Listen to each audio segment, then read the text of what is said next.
नमस्ते दोस्तों, स्वागत है आप सभी का home science classes with Mohini ma'am में।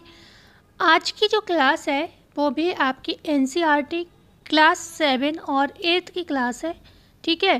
क्योंकि सेम टॉपिक थे और सेम टॉपिक में कुछ प्रश्न 8th क्लास की बुक में मिल गए, कुछ 7th क्लास की बुक में मिल गए, तो इससे हमारे 25 क्वेश्चंस भी तैयार हो गए और दोनों का टेक्सटाइल का जो सेम चीज़ें थी उससे भी हम बच गए, ठीक है। नहीं तो दोनों के अलग अलग लाते तो क्लास भी मतलब बेवजह क्वेश्चन भी ज़्यादा हो नहीं पाते। छोटी क्लासेस की बुक में क्वेश्चन भी कम मिलते हैं, ठीक है। तो बस आज आपको एक चीज़ और मैं बता दूं, जैसे कि मैंने कल परसों मतलब 3 दिन से मैं आपको पढ़ा रही हूँ क्लास 8 की बुक, ठीक है। 3 दिन से मैं आपको क्लास 8 की बुक पढ़ा रही हूँ। तो उसमें जो 3 वीडियो हैं वो तो हेल्थ साइंस की थी, ठीक है। हेल्थ साइंस की थी, वो आपको मिलेंगी हेल्थ साइंस की प्लेलिस्ट में। और क्योंकि ये टेक्सटाइल की है तो ये आप चाहोगे, पहली बात तो ये तो आपके पास सीधे पहुंचेगी अगर चैनल सब्सक्राइब होगा तो, नहीं तो टेक्सटाइल से संबंधित जो प्रश्न होंगे वो टेक्सटाइल की जो प्लेलिस्ट है उसमें ऐड करूँगी।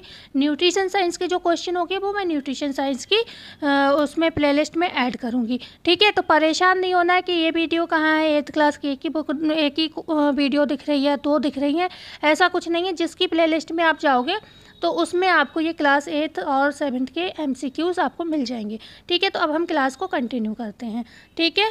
क्वेश्चन 1 है, प्रमुख रूप से वस्त्र कितने प्रकार के होते हैं? क्या 2 प्रकार के होते हैं, 3 प्रकार के होते हैं, 4 प्रकार के होते हैं, 5 प्रकार के होते हैं? देखो, बड़े लेवल पे जब हम पढ़ते हैं तो पूरा क्लासिफिकेशन पढ़ते हैं, ठीक है। लेकिन ये 8th क्लास की छोटी सी बुक है। लेकिन एक चीज़ आपको सच बताऊं, ये बात सच भी है कि जो मुख्य वस्त्र हैं वो यही 3 होते हैं, ठीक है। 3 प्रकार के होते हैं, वो तो सब प्राकृतिक कृत्रिम तौर पर बनाए गए मतलब जो वस्त्र हैं। बकाए जो प्राकृतिक तौर पर वस्त्र होते हैं वो मुख्य रूप से 3 ही वस्त्र माने जाते हैं। वो कौन से होते हैं? एक तो आपका सूती होता है, दूसरा रेशमी होता है और तीसरा कौन सा होता है? ऊनी होता है, ठीक है। ऊनी होता है। तो कंफ्यूज नहीं होना है, थोड़ी चीज़ें खुद समझ के। मेन वस्त्र जो हम पहनते हैं वो इन्हीं से बनते हुए हैं। अब ये बात और है, डेवलपमेंट हो गया है तो बहुत सारे कृत्रिम भी आने लगे हैं और भी वस्त्र आने लगे हैं। क्वेश्चन नंबर 2 है, निम्नलिखित में से सूती वस्त्र का प्रकार नहीं है। ए है मार्किन या लठ, बी है मलमल, सी है दुसूती, डी है मखमल। इनमें से सूती वस्त्र का प्रकार नहीं है, यह बताना है आपको। तो आप जानते हो मार्किन या लठ ये भी सूती वस्त्र है। मलमल तो आपको पता ही है, ढाका का मलमल सूती वस्त्र है, ठीक है। और दुसूती भी एक प्रकार का सूती वस्त्र है। क्या बचता है? मखमल। मखमल जो है वो कैसा? रेशमी वस्त्र आपका हो जाता है, ठीक है। होता ये साटन की तरह है। जो मखमल होता है किसकी तरह होता है अगर पूछा जाए तो एक तो रेशमी प्रकार का वस्त्र है, दूसरा ये किसकी? साटन की तरह ही दिखता है, ओके।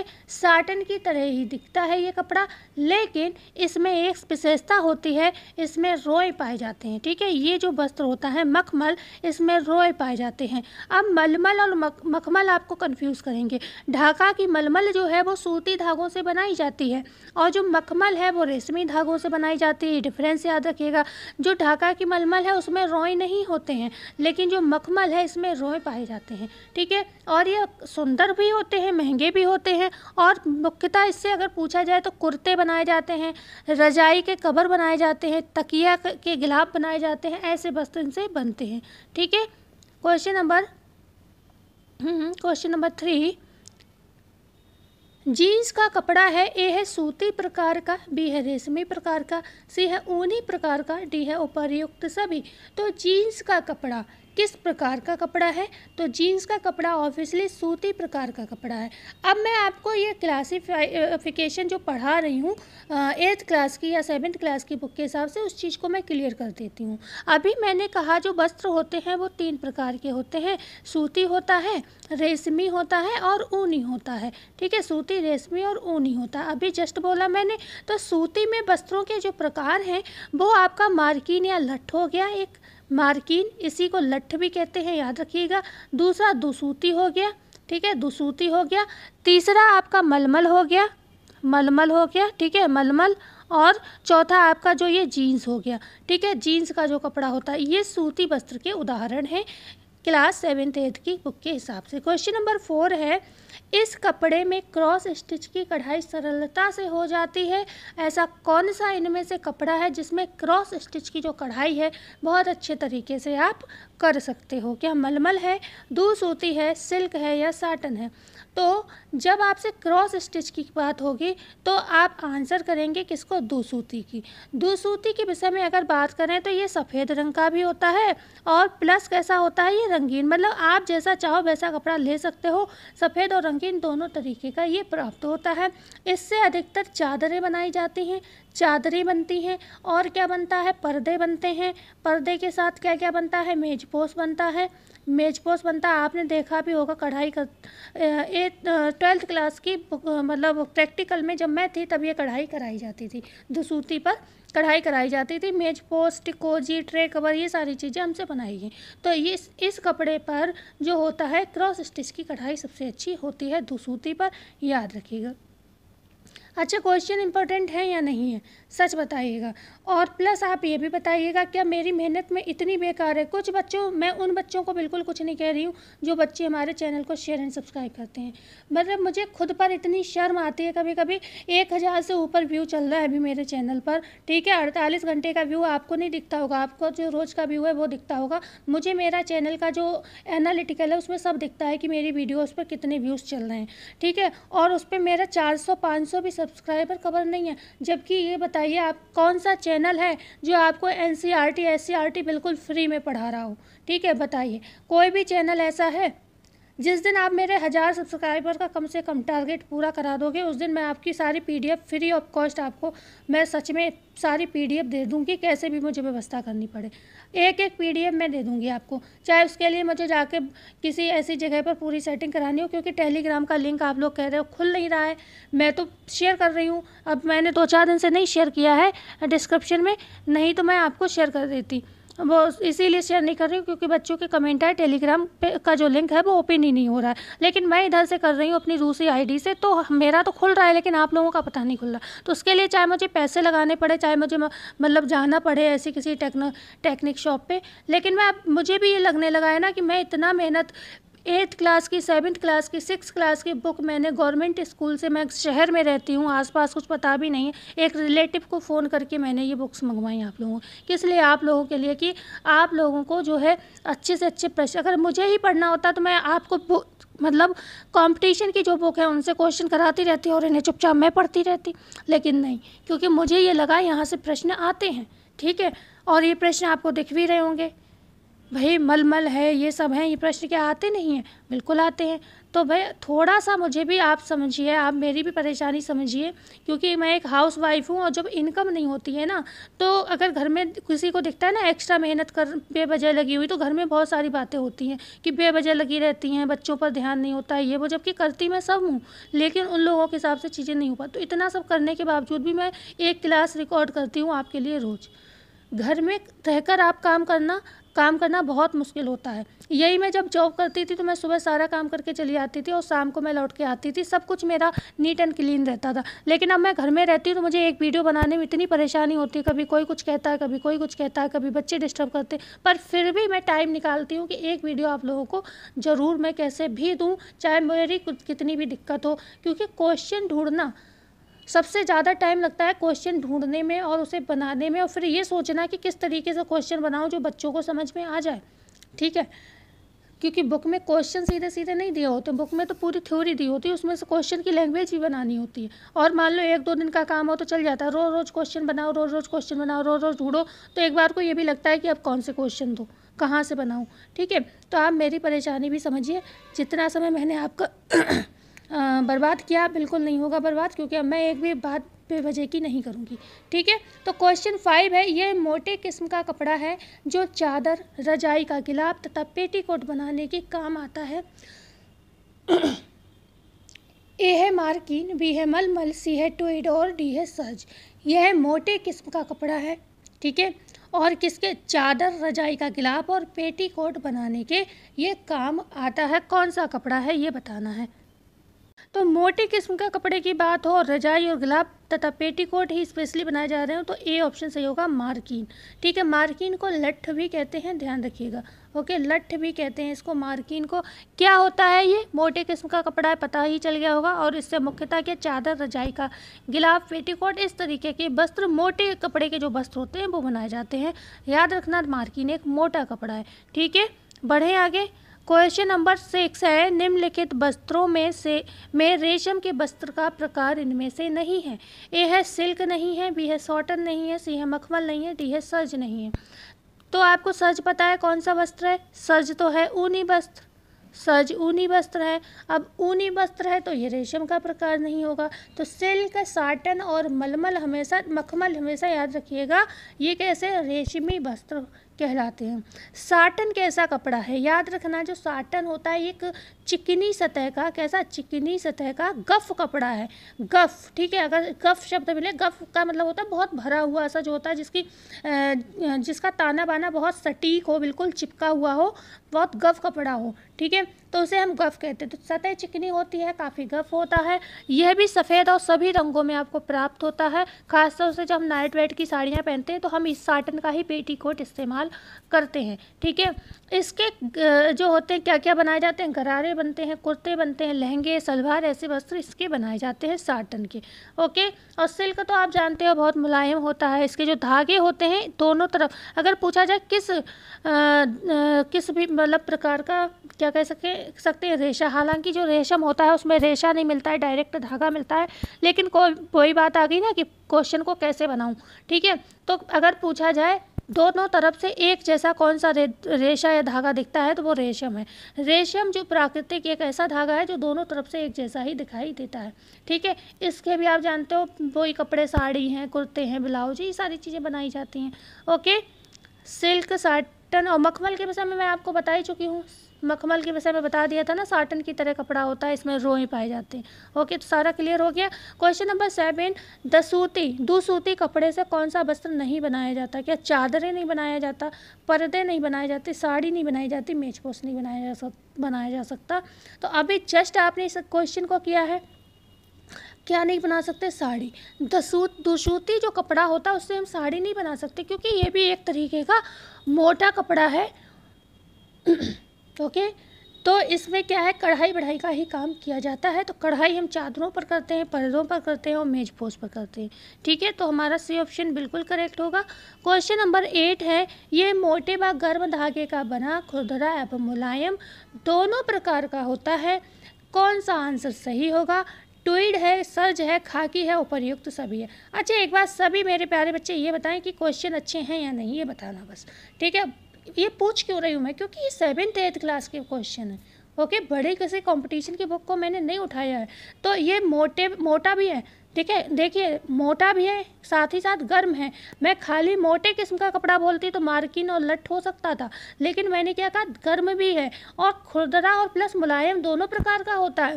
भाई कोई चीज़ खुरदरी हो सकती है, मुलायम हो सकती है, दोनों प्रकार की कैसे हो सकती, लेकिन नहीं, जो आपका ये कपड़ा है ये खुरदरा भी होता है और मुलायम भी होता है। बहुत अच्छा क्वेश्चन है ये। ट्वीड है, सर्ज है, खाकी है या उपर्युक्त सभी है, कौन सा होगा? तो ये कौन सा होगा? ये होगा आपका ए ऑप्शन, ट्वीड। ट्वीड क्या है? एक ऊनी प्रकार का कपड़ा है। ठीक है, ऊनी प्रकार का, चाहे ट्वीड कह लो चाहे सर्ज कह लो, ये दोनों ही ऊनी प्रकार के कपड़े हैं। जो इसमें ट्वीड है ये खुरदरा एवं मुलायम दोनों होता है। ठीक है, और ये मोटे धागे का बना होता है।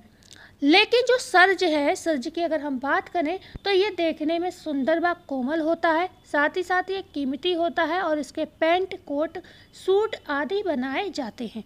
ठीक है, बढ़े आगे। क्वेश्चन नंबर 9 है, यह देखने में अत्यंत सुंदर, कोमल व कीमती होता है। ए है ट्वीड, बी है सर्ज, सी है दुसूती, डी है मार्किन। देखने में सुंदर, कोमल व कीमती होता है, तो ये भी क्या होगा? यहाँ पर सर्ज होगा। ओके, सर्ज देखने में सुंदर होता है, कोमल होता है और कीमती होता है। सेम ही चीज़ आपको किसमें? साटन में भी मिलेगी। ये भी सुंदर भी होता है और महंगा भी होता है और कोमल भी होता है। ठीक है, साटन है, साटन कोमल भी होता है, सुंदर भी होता है और महंगा भी होता है। ठीक है, मखमल भी महंगा होता है। ठीक है, मखमल भी महंगा होता है। तो महंगे तो ये सभी होते हैं लगभग, और मलमल भी महंगा होता है और चिकना होता है, तो ये क्वालिटी, इसीलिए और कोई ऑप्शन आपको यहाँ पर मिल नहीं रहा है। ऐसा एक ही मिल रहा है, जो सर्ज है वो कोमल है, सुंदर है एवं चिकना है। बकाया ट्वीट की विषय में हमने बताया ये कोमल और खुरदरा दोनों ही हो सकता है, ठीक है, तो इसलिए ये आंसर हो नहीं सकता, मतलब मुलायम और खुरदरा ट्वीट दोनों हो सकता है। दुसूती आपको पता है मोटा कपड़ा है, क्योंकि इस पर भी कढ़ाई करी जाती है, और मार्किन भी मोटा कपड़ा है, ठीक है। पढ़ें आगे, क्वेश्चन नंबर ये 10 है। यह एक रोएदार कपड़ा है। मलमल, मखमल, साटन या दुसूती, अभी जस्ट मैंने बताया किसको, मखमल। मखमल कैसा, रोएदार कपड़ा है। क्वेश्चन नंबर 11, गुर्जरी कहाँ की प्रसिद्ध कढ़ाई है? ए है राजस्थान, बी है गुजरात, सी है पंजाब, डी है कश्मीर। ओके, तो आपको पता है गुर्जरी जो कढ़ाई है वो गुजरात की है। राजस्थान की कढ़ाई कौन सी है बताइए, राजस्थान की कढ़ाई कौन सी है बताइए।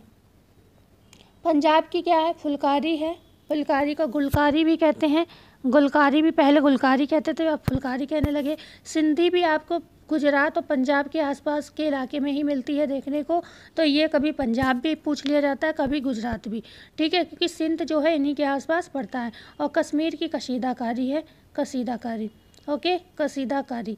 अब बताइए इसमें से राजस्थान की कढ़ाई आप कमेंट करेंगे कौन सी है, ठीक है। एक क्वेश्चन मात्र आपके लिए छोड़ा है। क्वेश्चन नंबर 12 है, साड़ी पर कढ़ाई करते वक्त कौन सा कपड़ा उपयोगी नहीं है?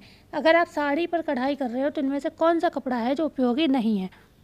तो शीशे के लिए क्या है, वायल भी सही है, वॉयल कपड़े पे भी मतलब सॉरी साड़ी के लिए वॉयल भी सही है, और मखमल भी, मखमल नहीं, यहाँ पर मलमल होगा, ओके, मलमल कर लो इसको, मखमल नहीं मलमल कर लो, ओके, मलमल और आरगंडी, ठीक है, आरगंडी भी सही होगा। और यहाँ पर जो पॉपलिन है, ये जो कपड़ा होता है ये भी थोड़ा मोटा का कपड़ा होता है, इसलिए इसका जो है इसकी साड़ियाँ नहीं बनाई जाती हैं, ठीक है। तो साड़ी पर कढ़ाई करते वक्त हम किसकी, बॉयल कपड़ा, मलमल कपड़ा और आरगंडी का प्रयोग करते हैं कढ़ाई के लिए, ठीक है। आगे बढ़ें, पॉपलिन से क्या है, क्या बनाया जाता है, मेजपोश बनाया जाता है, तकिए का गिलाफ बनाया जाता है, ये सारी चादर हैं, ट्रे कवर हैं, ये बनते हैं पॉपलिन से। क्वेश्चन नंबर 13 है, तकिया का गिलाफ, मेजपोश और चादर की कढ़ाई करते समय निम्नलिखित में से कौन से कपड़े उपयोगी रहेंगे? ठीक है, टेरिकॉट, कैसमेंट, मैटी और उपर्युक्त सभी। और अभी मैंने क्या बताया था, पॉपलिन, पॉपलिन, और डी ऑप्शन ये है उपर्युक्त सभी। तो यहाँ पर ये चारों टेरिकॉट, कैसमेंट, मैटी, पॉपलिन पर जो कढ़ाई की जाती है ये या तो तकिए के गिलाफ के लिए की जाती है, या मेजपोश, या फिर चादर, या ट्रे कवर, या टिकोजी, जो टिकोजी को कहते हैं केतली पे ढकने वाला कपड़ा, ठीक है, तो उनमें हम इस कपड़े का प्रयोग करते हैं। क्वेश्चन नंबर 14, कट वर्क के लिए किस प्रकार की स्टिच का प्रयोग किया जाता है? ए है शैडो स्टिच, बी है काज स्टिच, सी है कॉटन स्टिच और डी है उपर्युक्त सभी। तो कट वर्क की बात हो रही है, तो कट वर्क के लिए हमेशा याद रखिएगा काज स्टिच प्रयोग किया जाता है, क्योंकि क्या होता है काज स्टिच इसलिए करते हैं, आप जानते हो कोई चीज़ काटोगे तो किनारे पर, जैसे मान लो आपने ये काज काटा तो किनारे पे क्या है, ये जो यहाँ पर धागे निकलेंगे, ठीक है, तो इन धागों को कस के बांधने के लिए हम क्या करते हैं, काज स्टिच का प्रयोग करते हैं, ओके, काज स्टिच का प्रयोग करते हैं। इस जगह अगर आप साटन स्टिच या कोई और स्टिच का प्रयोग कर लोगे तो क्या है, धागे निकल जाएंगे, ठीक है, धागे निकले रहेंगे, और इससे क्या होते हैं, काज स्टिच से धागे बंध जाते हैं बिल्कुल। तो यहाँ पर काज स्टिच कट वर्क के लिए हमेशा उपयोगी रहती है। ओके, बढ़ते हैं आगे। क्वेश्चन नंबर 15, शैडो की कढ़ाई में कौन सा वस्त्र उपयोगी रहता है? शैडो वर्क की आप अगर कढ़ाई कर रहे हो तो कौन सा वस्त्र उपयोगी रहेगा, क्या वॉयल या जॉर्जेट या आरगंडी या उपर्युक्त सभी? तो शैडो वर्क आप जानते हो जो लखनऊ की चिकनकारी है उसमें भी शैडो वर्क होता है, ठीक है, शैडो वर्क होता है। मान लो ये लीफ बनाई, उसमें लीफ तो ये नीचे से बनती है, ऊपर के लिए क्या होता है, इसका शेड आता है, पत्तियों के ये धागे का शेड आता है, ठीक है, तो ये शैडो वर्क कहलाता है। ओके, किसमें किया जाता है, लखनऊ की चिकनकारी में। तो यहाँ पर भी पूछा जा रहा है शैडो वर्क की कढ़ाई में कौन सा वस्त्र उपयोगी होता है, तो वॉयल, जॉर्जेट, आरगंडी और डी होगा उपर्युक्त सभी। ओके, बढ़ते हैं। क्वेश्चन नंबर 16, लाल का विरोधी रंग कौन सा है? ए है नीला, बी है हरा, सी है पीला, डी है काला। तो लाल का जो विरोधी आप जानते हो हरा है, ओके, लाल का विरोधी रंग कौन सा, हरा है। और ठीक है, और बात करेंगे अगर हम किसकी, नीले की विरोधी की, कि नीले का विरोधी रंग कौन सा होता है, तो नीले का विरोधी पीला, या आपसे पूछा जाए पीला का विरोधी कौन होता है तो आप कहोगे नीला, ठीक है, लाल का हरा हो गया, ठीक है, अब पीले का विरोधी अभी बात हुई नीला हो जाएगा, ठीक है। और इसके बाद है काला का विरोधी, तो ऐसा कोई वो नहीं है कि काला, क्योंकि एक प्रकार का तटस्थ रंग है, ठीक है। काला है, सफ़ेद है, ये एक प्रकार के तटस्थ रंग है, तो इन्हें हम विरोधी भी कह सकते हैं, काला सफ़ेद, लेकिन ऐसा एग्जैक्ट किसी बुक में लिखा हुआ नहीं है, ठीक है। तो लाल का विरोधी तो आपको पता चल गया हरा, और नीले का पीला है तो पीले का नीला होगा, सेम ही होगा। तो यहाँ पर आपका बी ऑप्शन सही था। क्वेश्चन नंबर 17, काले और सफ़ेद रंग मिलाकर किस रंग के कई शेड बनाए जा सकते हैं। सफ़ेद रंग के, मान लो काले में अगर आप सफ़ेद मिलाते हैं तो किस रंग के शेड प्राप्त होंगे, सफ़ेद रंग के, काले रंग के, स्लेटी रंग के, या काले व सफ़ेद रंग के। तो जब आप काले में सफ़ेद रंग मिलाते हो तो स्लेटी रंग के बहुत सारे शेड आप प्राप्त करोगे। काले में हल्का सफ़ेद मिलाओगे तो थोड़ा डार्क स्लेटी मिलेगा, और मिलाओगे तो थोड़ा और हल्का स्लेटी मिलेगा, और ज़्यादा मिला दोगे सफ़ेद रंग काले में तो और ज़्यादा लाइट स्लेटी मिलेगा। तो ऐसे करके आप बहुत सारे स्लेटी शेड बना सकते हो। क्वेश्चन नंबर 18 है, लाल और नीला मिलाने से रंग बनता है। अब इसके लिए तो आपको पता होना चाहिए, अभी एक सेकंड ऑप्शन देख लो। लाल और नीला मिलाने से रंग कौन सा बनता है, बैगनी बनता है, हरा बनता है, नारंगी बनता है, या निम्न में से कोई नहीं। तो लाल और नीला अभी आपको ऐसे ज़्यादा अच्छे से पता चलेगा, क्योंकि ये कोई तरीका नहीं है कि मैं आपको ऐसे ही बता दूँ। ओके, मान लो कि ऐसे ही बनेगा ना,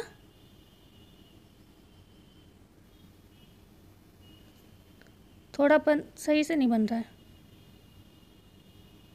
चलो डिज़ाइन पे मत जाना, मेरी आर्ट ऐसी है गंदी संदी, पहले अच्छी थी लेकिन अब ख़राब हो गई, ठीक है। थोड़ा ये गड़बड़ बन गया। अब प्राथमिक रंग अगर आपको पता है तो आप बना लोगे। लाल, ये रेड होता है।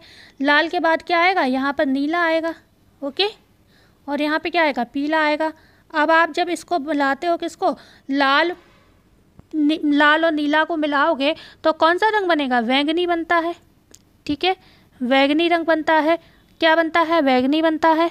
अब ऐसे ही आपसे पूछा जाए कि आपने नीला और पीला मिलाया तो कौन सा रंग बनेगा, ठीक है। अगर आपने नीले में कौन सा पीला मिलाया तो कौन सा रंग बनेगा, तो यहाँ पर आ जाएगा हरा रंग, ओके, क्योंकि आपने नीला प्लस पीला मिलाया है, यहाँ पर हरा रंग हो जाएगा। अब आपसे अगर पूछा जाए कि अगर आप पीले में लाल मिलाते हो तो कौन सा रंग बनेगा, तो नारंगी बनेगा, ओके, नारंगी बनेगा। अब ये तीन तो हो गए प्राथमिक रंग, लाल, नीला और पीला तो हो गए प्राथमिक रंग, और ये वाले जो दो प्राथमिक रंगों को मिलाने से बनते हैं वो कैसे कहलाते हैं, द्वितीयक या गौण रंग कहलाते हैं। तो ये आपके कौन से हो गए, द्वितीयक या गौण रंग हो जाएंगे, ठीक है। कौन सा, बैगनी, हरा और नारंगी, कैसे रंग हो जाएंगे, द्वितीयक गौण रंग हो जाएंगे। क्लियर हुआ, किसको मिलाने से बना, लाल नीले को मिलाने से बैगनी बन गया, ये ऑप्शन आपका करेक्ट हो गया, यही पूछा गया है।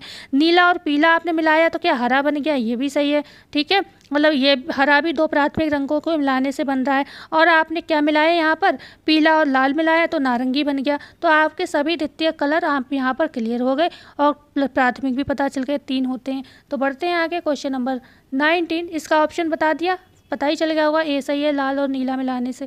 क्वेश्चन नंबर 19, निम्नलिखित में से द्वितीयक या गौण रंग के उदाहरण हैं। ए है बैंगनी, बी है हरा, सी है नारंगी, डी है उपयुक्त। तो सही, अभी तो जस्ट बताया मैंने, क्या बताया, अगर लाल और नीला मिलाओगे तो कैसा बन जाएगा, बैंगनी बन जाएगा। फिर हमने बताया अगर आप नीला और पीला मिलाते हो तो हरा रंग बन जाएगा, दूसरा वाला हो गया। फिर हमने बताया अगर आप कौन सा मिलाते हो, पीला और लाल मिलाते हो तो नारंगी बन जाता है। तीनों ही द्वितीयक रंग है, ओके, द्वितीयक रंग है, और किससे बनते हैं, प्राथमिक रंगों को मिलाने से बनते हैं। फ्री हैंड छपाई कहलाती है, छाप कर नमूना बनाना, बिना छापे नमूना बनाना, कढ़ाई की पुस्तिका का प्रयोग करना, डी है उपयुक्त सभी। तो पहले के समय में फ्री हैंड छपाई ज़्यादा चलती थी, क्योंकि इतना ज़्यादा माध्यम नहीं था, पुस्तिकाएं वगैरह अवेलेबल नहीं था, तो यहाँ पर डायरेक्ट लोग कढ़ाई करने लगते थे, उसे कहते थे बिना छापे नमूना बनाना। मतलब छाप ऊप नहीं करी, सीधे हाथों से क्या किया, कढ़ाई करना शुरू कर दी, तो इसको हम कहते हैं फ्री हैंड छपाई, ओके, बिना छापे नमूना बनाना। क्वेश्चन नंबर 21 है, मुख्य रंग कहलाते हैं। ए है प्राथमिक रंग, बी है लाल नीला पीला रंग, सी है द्वितीयक रंग के सहायक रंग, डी है उपयुक्त सभी। इतना अच्छा प्रश्न है, क्योंकि हो सकता है प्राथमिक रंग कई बार पूछे गए हैं, तो क्वेश्चन को थोड़ा सा घुमाएं, और मैंने आपको हर अपने दिमाग से चारों मतलब इस तरीके से ये क्वेश्चन बना दिया कि आप हर तरीके से तैयार रहो। अगर मुख्य रंग पूछा जाए तो आप जानते हो प्राथमिक रंग को कहते हैं, ठीक है, प्राथमिक रंग को कहते हैं, बिल्कुल सही है, तो पहला सही हो गया। लाल नीला पीला भी होता है ये प्राथमिक रंग, ये भी सही हो गया। और ये द्वितीयक रंग के सहायक होते हैं। भाई द्वितीयक रंग किससे बनते हैं, प्राथमिक दो रंगों को मिलाने से एक मतलब द्वितीयक रंग बनता है, तो डी ऑप्शन करेक्ट हो गया, सारे ऑप्शन सही हैं। क्योंकि यहाँ पे एग्जैक्ट तो कोई बात पूछी नहीं। उन्होंने कहा मुख्य रंग कौन से कहलाते हैं, तो प्राथमिक रंग भी कहलाते हैं, लाल नीला पीला भी कहलाता है, द्वितीय रंग के सहायक रंगों को भी हम मुख्य रंग कहते हैं। क्वेश्चन नंबर 22, कपड़े पर नमूना छापने की कितनी विधियां हैं? 2 हैं, 3 हैं, 4 हैं या 5 हैं? कपड़े पर नमूना छापने की आपको विधियां बतानी हैं, कौन कौन सी हैं? तो ये 2 विधियां हैं, ये भी 2 प्रकार की विधियां हैं। इसके अगर थोड़े बहुत प्रश्न निकले तो मैं कल कराऊंगी, क्योंकि आज 25 प्रश्न पूरे हो चुके थे तो मैंने थोड़े ही क्वेश्चन बनाए हैं। तो 22 का ऑप्शन ए सही होगा। जो कपड़े पर हम नमूना छापते हैं उसकी 2 विधियां हैं। कौन सी? एक तो आप ठप्पे द्वारा नमूना बना लो, डिजाइन उतार लो, ठीक है। दूसरे क्या है, डिजाइन को ट्रेस कर लो, ठीक है, ट्रेस कर लो, ट्रेसिंग विधि। तो एक ये हो गई, दूसरी ये हो गई ठप्पे द्वारा और ट्रेसिंग विधि द्वारा। ये है किसी भी कपड़े पर नमूना छापने की 2 विधियां। आगे बढ़ते हैं, क्वेश्चन नंबर 23, निम्नलिखित में से नमूना छापने की कौन सी विधि ट्रेसिंग विधि के अंतर्गत नहीं आती? ए है कार्बन पेपर द्वारा नमूना छापना, बी है ठप्पों द्वारा नमूना छापना, सी है नील द्वारा छापना, डी है गेरू द्वारा छापना। तो आप जानते हो जब हम ट्रेसिंग मेथड का यूज़ करते हैं तो हम अक्ष द्वारा भी क्या करते हैं, नमूना उतारते हैं, ओके। दूसरा क्या करते हैं, कांसे की कटोरी से भी नमूना बनाते हैं, गेरू द्वारा भी नमूना बनाते हैं, नील द्वारा बनाते हैं, कार्बन पेपर द्वारा बनाते हैं। सारे आपको ऑप्शन मैंने बोले, उसमें तो 3 तो मिलकर चौथा एक ऑप्शन मैंने नहीं बोला, वो था ठप्पों द्वारा नमूना बनाना, क्योंकि ये तो प्रथम विधि है भाई, नमूने छापने की प्रथम विधि है ठप्पों द्वारा नमूना छापना, ठीक है। तो ये इसके अंतर्गत नहीं आएगा, ये तो खुद अपने आप में एक विधि है, मेथड है। तो यहाँ पर कौन सा ट्रेसिंग पूछा है, ट्रेसिंग के अंतर्गत नहीं आता है, तो यही नहीं आएगा, ठीक है। बी वाला नहीं आएगा, बकाया सभी है ट्रेसिंग के द्वारा। हम कार्बन पेपर का इस्तेमाल करते हैं, नील का इस्तेमाल करते हैं, गेरू का इस्तेमाल करते हैं, कांसे की कटोरी का प्रयोग करते हैं और अक्ष होता है उसका भी प्रयोग किया जाता है। और कल हम बात करेंगे जो चीज़ें रह गई हैं। क्वेश्चन नंबर 24 है, क्लास लंबी हो जाएगी नहीं तो। निम्न में से कार्बन पेपर का रंग होता है नीला, काला, सफ़ेद या उपयुक्त सभी? देखो कार्बन पेपर कई रंग का होता है, नीला भी होता है, काला भी होता है, सफ़ेद भी होता है, लाल भी होता है। अब ऐसा क्यों है? क्योंकि मान लो लाल रंग का कार्बन पेपर है और लाल ही आपने कपड़ा ले लिया, अब कोई विधि आप ट्रेस करोगे तो लाल रंग से तो लाल रंग पे दिखेगा ही नहीं। तो इस पर या तो आप काले रंग का प्रयोग करोगे या सफ़ेद रंग का प्रयोग करोगे, हो सकता है नीला भी कर सकते हो पेपर पर यूज़। ऐसे नीले कपड़े पर आप नीले रंग की विधि प्रयोग करोगे तो नीला रंग दिखेगा ही नहीं, ठीक है। तो इसलिए कार्बन पेपर कई तरीके के होते हैं और ये विधि ये किस काम में आता है, ट्रेसिंग करने के काम आता है। क्वेश्चन नंबर 25, नील द्वारा नमूना छापते समय प्रयोग करना चाहिए स्प्रिट का, तेल का, चूने का या निम्न में से सभी? ये याद कर लेना, ये बहुत इंपॉर्टेंट है। जब आप नील द्वारा नमूना छापते हो तो स्प्रिट में नील को घोलते हो, ठीक है, स्प्रिट का प्रयोग किया जाता है। अच्छा, क्वेश्चन 25 हो गए। क्लास में लगा मतलब 30 मिनट भी नहीं लगे और इतने अच्छे क्वेश्चन मैंने आपको करा दिए। यही क्लास मुझे लगता है आप कहीं और देखते तो 1 घंटे का समय देते, ठीक है। उसके बावजूद भी बच्चे कमेंट करते हैं मैम ये प्रैक्टिस कराती हो आप, तो आप बीच में एक्सप्लेनेशन क्यों करती हो, आप इसके लिए अलग से मैराथन लो। आपको मैराथन कराऊंगी तब भी लोग कुछ ना कुछ तो कमेंट करेंगे। तो कोई बात नहीं है, आप लोगों के अच्छे बुरे सारे कमेंट्स का मैं वेलकम करती हूँ, क्योंकि सबके अपनी अपनी मतलब कहते हैं ना, सबका माइंड, सबका IQ अपना अपना है, ठीक है। हो सकता है आपकी तैयारी अलग तरीके से हो चुकी हो तो आपको समय ये बर्बाद लगता हो, ज़्यादा अच्छी तैयारी हो आप लोगों की, तो कोई बात नहीं, जैसा आप लोगों मन में आता है वेलकम है। लेकिन कुछ चीज़ें हमें हमारे हिसाब से करने दें। और मिलते हैं ऐसे ही वीडियो में। बस जाते जाते सब्सक्राइब कर दीजिएगा, शेयर कर दीजिएगा और चैनल को लाइक ज़रूर करिएगा। मिलते हैं आगे, धन्यवाद।